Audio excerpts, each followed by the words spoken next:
Welcome to the ACEC Spotlight, where we celebrate the stories and expertise of our members and leaders who are shaping the future of executive coaching.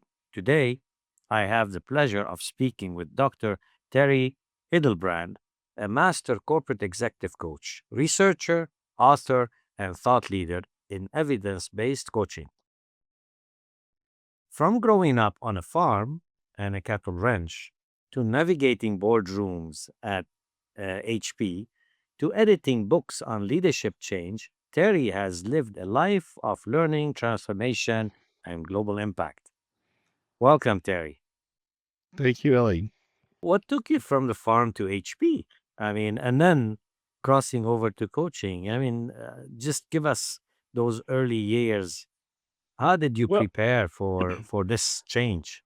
one of the things a lot of farm kids learn, especially in Texas, where you have 108-degree summers with 97% humidity, is you don't really want to work on the farm your whole life, right? It's a near-death experience trying to survive in that kind of weather, working outside, and so I learned pretty early on that I think I'm going to try something different. So I studied engineering at Rice University as my first undergraduate program and was recruited into Silicon Valley with HP. So I was Uh-huh. a Silicon Valley engineer for about 10 years and managed people there as well and led different organizations. So my early career was all engineering, which was a nice transition from farm and ranch work, which is a lot of mechanical engineering to begin with.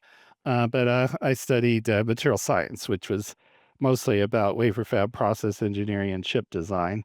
So I Mm. was, doing really hardcore engineering work and, the, premier location in the world with one of the premier companies in the world. So I had a great early career experience with HP and being able to really practice those engineering skills and learn a lot, from other leaders there, which over time actually transitioned into management.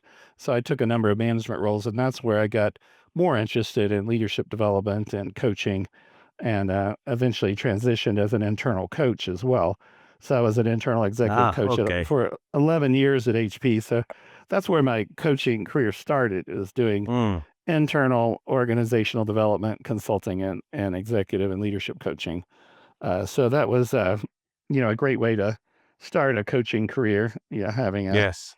opportunity to practice all around the world with lots of different leaders and lots of different businesses. Yes. I work with a lot of leaders on personal branding on my other side, which is reimagining you. And typically, people would cross from corporate to being on their own, which is running a portfolio career. Is a lot of people stay in their lane. So you kind of stayed in your lane. Imagine this is a swimming pool. You were in engineering, then you started with the internal coaching, and then you stayed in your lane and you expanded and became an external coach. Some people like to just divert a little bit and then stay within the swimming pool. So within engineering, let's say, but they do some other function. And some people jump outside the swimming pool and they go on land and they go really in like different businesses altogether. And this is even tougher, going from an engineering to a restaurant business or engineering to something else completely different to music, right? So I see a lot of people at 50, 60% to 70% people that jump across, they stay in their lane because you amass that expertise and it's easy to brand yourself. And sounds like you branded pretty well around your innovation, around your research, and you claim that thought leadership.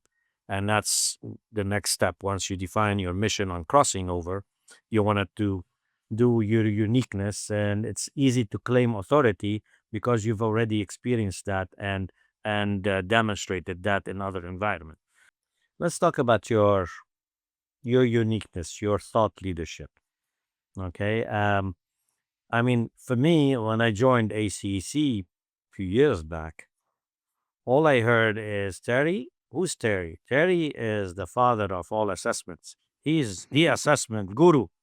So I think you've certified, I don't know how many, assessment tools? Is it 30?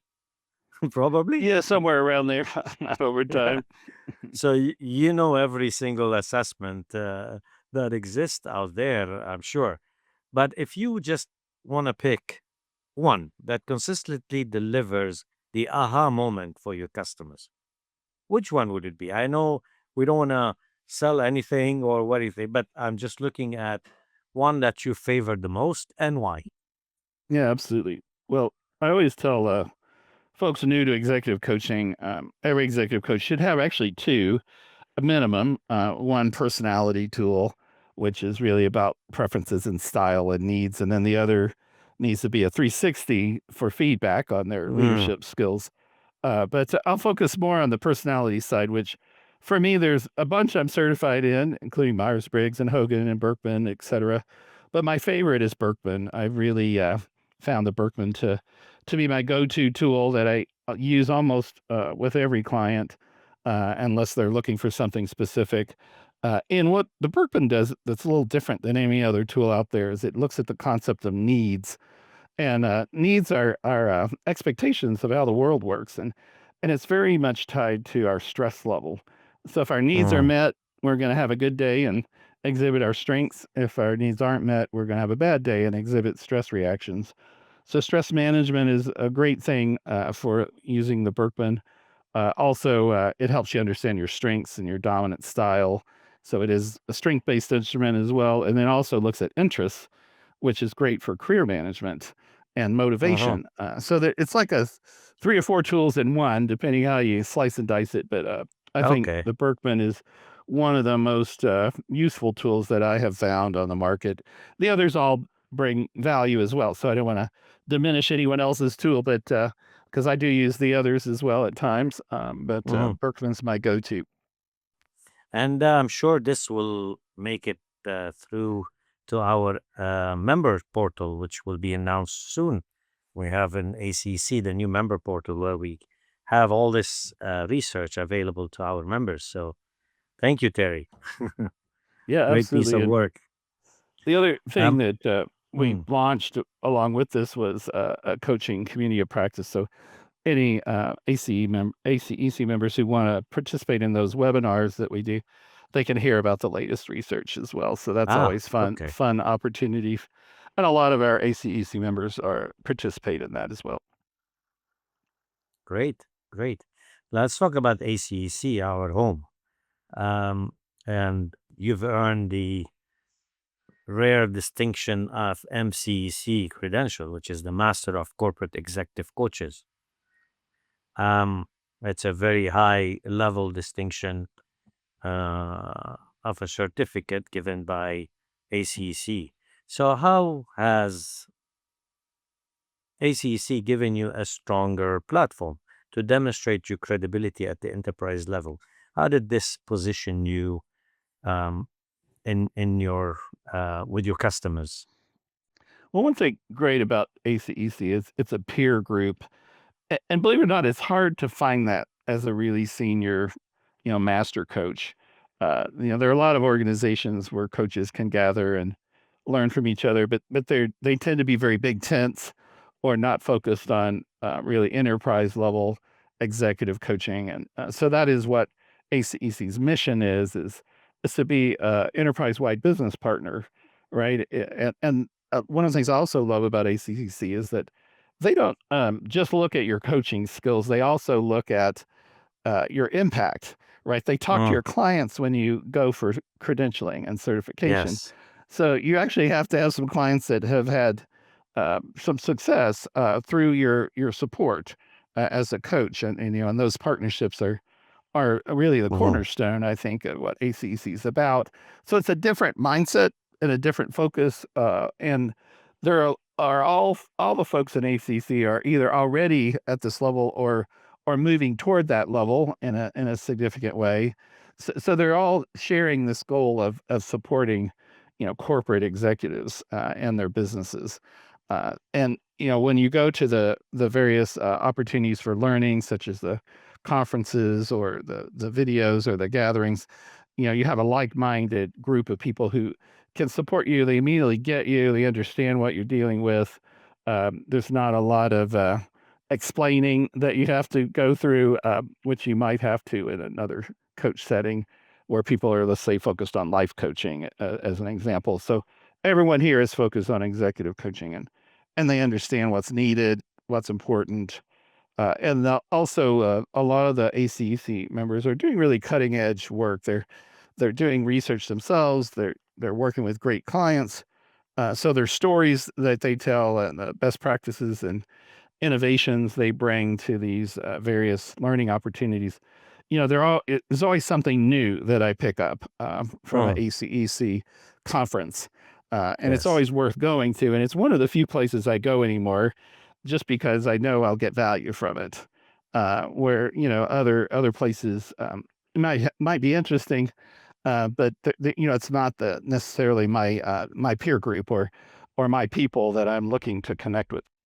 I'm going to end up with one more question, which is if any other senior coach asked you, why ACEC? What would you say in one sentence, Terry? I think an innovative peer group where you can feel at home. Oh, okay. Nice. It is actually. I reflect on that and I second that. That's a nice sentence to describe ACEC. Great. Well, Terry, thank you for sharing your story, a bit of your wisdom, your passion for elevating executive coaching.